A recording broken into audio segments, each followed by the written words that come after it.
जय हिंद। स्वागत आपका एक महत्वपूर्ण वीडियो में। आज की 3 प्रमुख खबरें हैं, जिसमें सबसे पहले है कि मिलिट्री नर्सिंग सर्विस यानी एमएनएस के संबंध में है, दूसरा है डीए बढ़ोतरी और तीसरा है 18 महीने के एरिया पर बड़ा अपडेट है। यहाँ पर जो तीनों खबरें हैं बहुत ही महत्वपूर्ण है और जो केंद्रीय कर्मचारियों, पेंशनर्स और सेना से जुड़े कर्मियों के लिए अहम है। पहली जो खबर है जिसमें मिलिट्री नर्सिंग सर्विस यानी एमएनएस को ज़्यादा मिलिट्री सर्विस पे क्यों दी जाती है। सरकार ने मिलिट्री नर्सिंग सर्विस यानी एमएनएस को ऑफिसर रैंक का दर्जा दिया है, इसलिए उनका ग्रेड पे 5,400 रखा गया है, जबकि सैन्य कर्मियों की ग्रेड पे 4,600 रुपये है। लेकिन सवाल यहाँ उठता है कि क्या एमएनएस को वाकई में ज़्यादा भत्ते और पेंशन मिलनी चाहिए। सरकार का यहाँ पे क्या तर्क है। एमएनएस को लेवल 10 का ग्रेड पे दिया जाता है, जो एक ऑनरी लेफ्टिनेंट के समान होता है।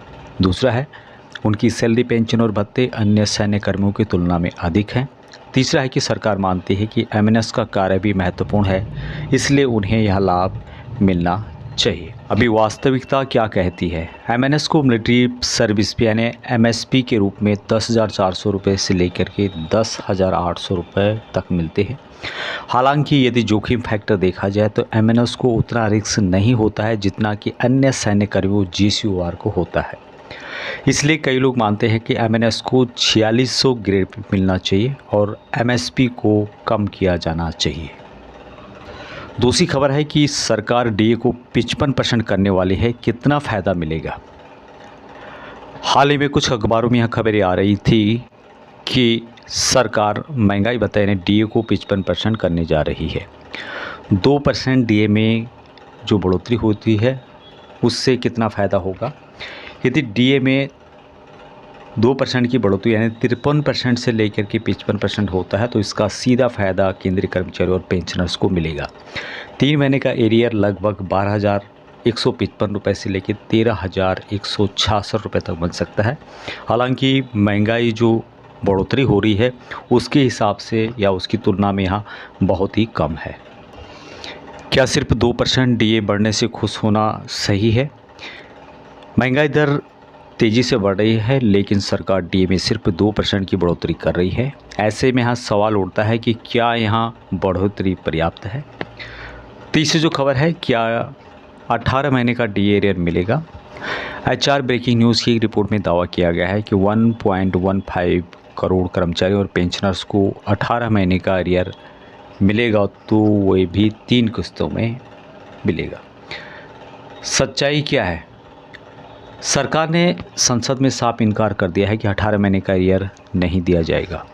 सरकार ने स्पष्ट किया है कि यह राशि पहले ही खर्च हो चुकी है और इसे जारी करने या इसको देना संभव नहीं है।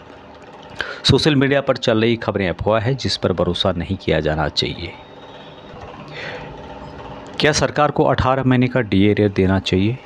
कर्मचारी संगठन लगातार सरकार पर दबाव बना रहे हैं, उन्हें 18 महीने का एरियर दिया जाए, लेकिन सरकार की स्थिति अब तक नकारात्मक ही रही है। चौथा जो यहाँ पे इम्पोर्टेंट पॉइंट है कि यदि सरकार ईएफटी के निर्णय को चैलेंज करे तो पेंशनर्स को क्या करना चाहिए। यदि सरकार किसी मामले में आर्म्ड फोर्सेस ट्रिब्यूनल यानी ईएफटी के फैसले को चुनौती देती है तो पेंशनर्स को सुप्रीम कोर्ट का रुख करना चाहिए। ईएफटी के वकील क्या सलाह देते हैं। यदि किसी पेंशनर्स को न्यायाधिकरण यानी एफटी से राहत मिलती है लेकिन सरकार उसे लागू नहीं करती है तो सुप्रीम कोर्ट में याचिका दायर की जा सकती है। सुप्रीम कोर्ट में जाने के बाद सरकार को लताड़ लग सकती है और पेंशनर्स को उसका हक मिल सकता है। किन मामलों में सुप्रीम कोर्ट में जा सकते हैं। पहला है डिसेबिलिटी पेंशन का मामला, दूसरा है नोशनल इंक्रीमेंट का मामला, तीसरा है ऑप्शन फिक्सेशन से जुड़ी समस्याएं और चौथा है नाबालिग या फिर विधवा पेंशन से जुड़े विवाद। निष्कर्ष यहाँ निकलता है कि यदि एफटी का फैसला आपके पक्ष में आता है और सरकार उसे चुनौती देती है तो सुप्रीम कोर्ट जाना ही सबसे अच्छा विकल्प है।